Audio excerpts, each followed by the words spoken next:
P M L N کے travels جو ہیں نا تم ان سے بہت متاثر ہو. اچھا تم جان بوجھ کر آؤٹ آف دا وے جا کے وداؤٹ ریئلائزنگ کہ میں ذاتی طور پر نواز شریف صاحب کو کہاں پلیس کرتا ہوں. بہرحال I can not deny the reality.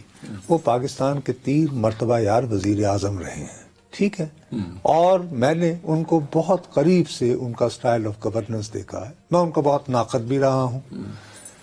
میں جب ان کے ساتھ افتاد آ رہی تھی, وہ پہلے دھرنے کی صورت اور بعد ازاں پاناما کی صورت, تو میں یہ کہتا رہا کہ یہ زیادتی ہو رہی ہے, اور میں بار بار کہتا رہا کہ حضور آپ بطور وزیر اعظم جوائنٹ انویسٹیگیشن ٹیم کے آگے پیش ہو رہے ہیں, یہ غلط کر رہے ہیں. اس کے بعد ایس ایچ او بھی سمن کیا کریں گے, اور باتیں ادھر ہی بڑھ رہی ہیں. بہرحال وہ میں سمجھتا ہوں کہ جو انہوں نے جو تقریر کی ہے اس میں آپ نے بہت ساری باتیں نوٹس کی ہوں گی.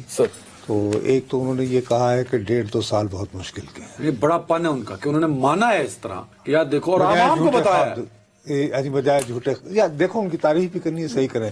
جی میں مکھن لگاتا ہوں. جی میاں صاحب کا بڑا پن ہے. میں عدنان حیدر ہوں. کیا مطلب انہوں نے کیا مطلب ہے آپ کا؟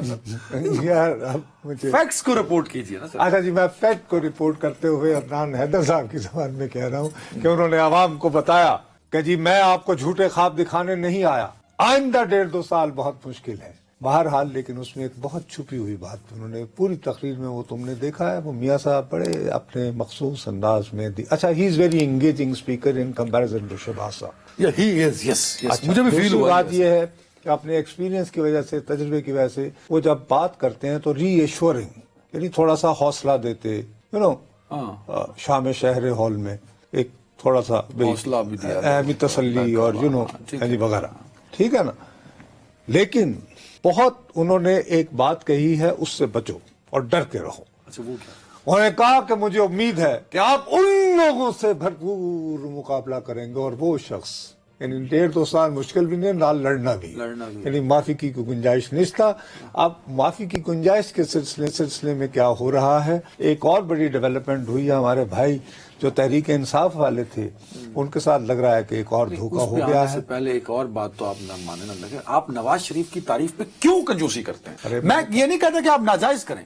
انہوں نے کہا شہباز شریف تم نے جو 1.5 سال میں کام کیا ہے وہ اتنا بڑا ہے کہ اگر میں ہوتا تو نہ کر سکتا, میں ہوتا تو بھاگ جاتا. یہ کہہ رہے ہو یار, چھوڑو یہ تعریف کر رہے ہو تم یار. اب وہ ایک ان کے چھوٹے بھائی ہیں, ان کو میں پھر تمہیں دوبارہ کہہ رہا ہوں, یو وانٹ می اننیسیسری. میں نے تمہیں کیٹیگوریکلی کہا کہ وہ 3 مرتبہ پاکستان کے وزیر اعظم رہے ہیں. جب وہ گفتگو کرتے ہیں بہت ری ایشورنگ ہوتے ہیں, اور ان کی بات کو بہت توجہ سے سنتے ہوئے میں نے کہا نا, تو ساتھ میں انہوں نے کہا کہ اپنا بھرپور مقابلہ کرنا ہے. کس کے ساتھ؟ ظاہر ہے وہ تحریک انصاف کے ساتھ, اور کس کے ساتھ.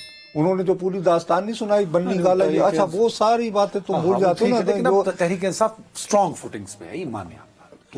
وہ بھی کہہ رہے ہیں کہ تگڑے ہو, لڑا گے ندیاں فٹنگ چھٹاں گے. دوسرا ایک بڑی اچھی جو امپورٹنٹ, جو کہ میں ویسے اینٹیسپیٹ کر رہا تھا, میرے لیے خبر نہیں تھی, سردار اعجاز صادق کی بطور اسپیکر نامزدگی جو ہے, very good news, because it will be an extremely difficult house, اور اسے چلانے کے لیے ہمیں ایک بہت ذمہ دار اور تجربے کار اسپیکر چاہیے. اب خدا کے لیے یہ اپنا جو لوگ لکھ رہے ہیں سر آج کے, یعنی میرا لفافہ ہو گیا, عدنان کو بھی میرا آدھا ہو گیا, آدھا اس کو ہو گیا. میں آپ کی خدمت میں یہ عرض کرنا چاہتا ہوں, میں ذاتی طور پر میں نے تمہیں کہا تھا پہلے دن کہ 8 فروری کے ریزلٹس کا تقاضا ہے, وہی بات اخلاقی طور پر. لیکن یوں محسوس ہو رہا ہے کہ again solid technical legal basis پر جیسے بلہ نہیں ملا تھا, اسی طرح شاید خواتین کی سیٹیں بھی نہ ملیں. لگ یہی رہا ہے, اسی لیے بھرپور مقابلے. یہ کوئی زیادتی نہیں ہوگی, میں یہاں یہ بھی بتایا, جیسے بلہ لینا زیادتی نہیں تھی کیونکہ لیگل گراؤنڈز پہ بلہ ان سے لیا گیا. بہرحال اسی لیے بھرپور مقابلے کی. اللہ بھلا کرے. آپ سمجھ آئی میاں صاحب نے بات کیا ڈیپ, میرے خیال میں آپ سمجھ آ گئی بھرپور مقابلہ جو تم یاد نہیں رکھ رہے تھے. میں یاد رکھوں گا, اور آپ کو بڑا اپنے اس کو جسٹیفائی بھی کیا اس پوائنٹ کو. میرے خیال میں پی ٹی آئی کو ابھی بھی چاہیے, کیونکہ لمبی دوڑ ہے یہ سیاست کی, ان کو چاہیے کہ جو لیگل گراؤنڈز پہ ان کے ساتھ یہ پچھلے 1 سال میں جو زیادتیاں ہوئی ہیں یا کروائی گئی ہیں, اس کے ذمہ دار نواز شریف, آصف زرداری, شہباز شریف سے زیادہ ان کی لیگل ٹیم اور وکلا ہیں. ذرا ان کو انکوائر کرنا چاہیے کہ کیوں ہمارے ساتھ ہر دفعہ legal solid legal grounds per P T I اپنا حق نہیں لے پاتی.